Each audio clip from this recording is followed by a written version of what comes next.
Steve, I'll show you what I have so far. I've been having a ton of fun with this. Thanks for letting me play with it. Hopefully it works out. It's basically three pieces. We have the box with the display, the solar panel, and then the cable with the transducer on the end. I'm still working through how to terminate these wires. They're really small gauge, so I'm concerned with them breaking, but we'll just have to be careful with them. For now, I've put one of these tie straps with a screw hole in it to restrain it, but I'll figure something out better for that. And I've got waterproof wire coming on Monday. But that's the box. On the side, there's a power button you push, obviously, and the Altair button you push and hold to calibrate it, and then the transducer connector and the solar panel connector. You can also use this connector to charge this box. It has a battery in it that's sufficient to go 5 to 7 days. All depends on how many visitors you get on the Perch, but so it could go for quite a while without the solar panel, but the solar panel shouldn't allow it to go forever. Well, within reason. So I'll mount this up to the Perch here real quick and I'll show you how it works. There's 2 screws in it, or 2 screws that you mount it with, 2 M4s. There's also an arrow on the end of the transducer. You want that to be pointed in the direction of the force, or the same direction as the force, so the weight's pushing down here.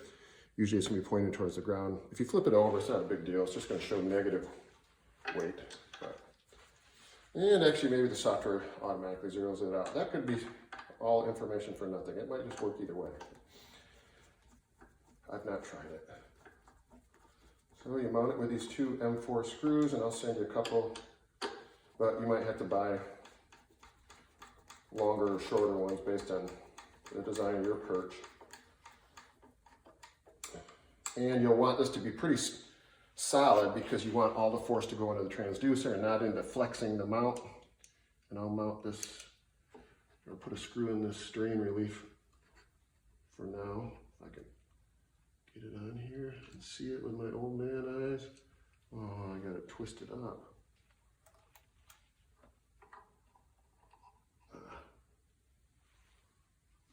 Please hold. Twisted it. There we go. And drive that screw in there just to restrain it for now. And I don't have it that way, but I like the idea of this being tucked underneath something just so it doesn't get exposed to the weather. But anyways, it's mounted up. And then I just use this hinge. And then I put a bolt in the end to apply the force to the transducer. I didn't do a very good job. That bolt's hanging over the end a little bit. I think ideally it would be on top of that end screw hole or in between the 2 screw holes, but whatever. And it doesn't have to be a bolt. It could be a block of wood that sits on top of there. Anything to translate that load from the Perch down onto the transducer. Then you're gonna attach it to the transducer connector. If I can do it with one hand. Yep. I'll leave the solar panel disconnected for now because the battery's charged up. So then you hit the power button on the side. When it powers up, it says, it greets you. It's a friendly box. It's going to tear. So obviously every time you power it up, it tears. So you just want to have the Perch on the transducer, but no load on there.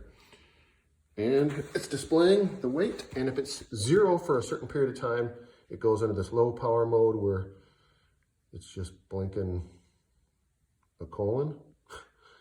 Dots, I don't know, whatever those things are. It's blinking those when it's on, but there's a weight less than half a kilogram for more than 10 seconds. So I'm using this can of paint kind of as my weight. And I'll have to send you a known weight. To calibrate it, it needs a known weight, and I have to program that known weight into the box so that it can calibrate to whatever you hang on there. This is a 3.1 kilogram paint can, and I haven't calibrated it yet, so you can see it's off a little. So we'll go through the calibration process. To calibrate it, you're going to take your known weight off. You're not going to start with the known weight on there. And then you're going to push and hold the Altair button for 4 seconds. So 1, 1,000, 2, 1,000, 3, 1,000, 4, 1,000. And then it tears.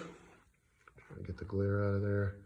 And then it says cal, so that means it's ready to calibrate. So now you'll hang your known weight on there. For me, baby blue, half gallon of paint. And down in the box, then you're going to hit the cal tear button again to tell it that the weight's on there. And then it says CALD to let you know that it's calibrated. And you can go ahead and pull your known weight off. And now the scale's functional. We'll let it go to 0 a second. Then you can hang your weight on it. Get it to stop rocking a little. And we should get about 3.09, 3.1, 2. Maybe it's a little higher. Anyway, so that's the calibration process. And I'm working on a 3D printing a mount for this solar panel, so that'll, and I gotta mount the battery. I can hear that rattling around in there. But anyways, I'm gonna mount the solar panel kind of like this, hanging over the front like a bill on a baseball cap to shadow the display. One concern I have is that that display will get washed out by the sun, but we'll have to play with that. I do have a display that's like e-ink, like you use on Kindles, that will work in full sun, but it doesn't work at night, so that's kind of a sacrifice. But I'm working on a bracket that'll mount this on top. That's it. I'm kind of excited to see if it works. I'm still hoping to send it out mid to late next week. I have a couple more things. I'm working on storing the calibration right now. If you power cycle this thing, it loses its calibration, so I'm working through that. And I mentioned we've had some snow here. That added additional offset.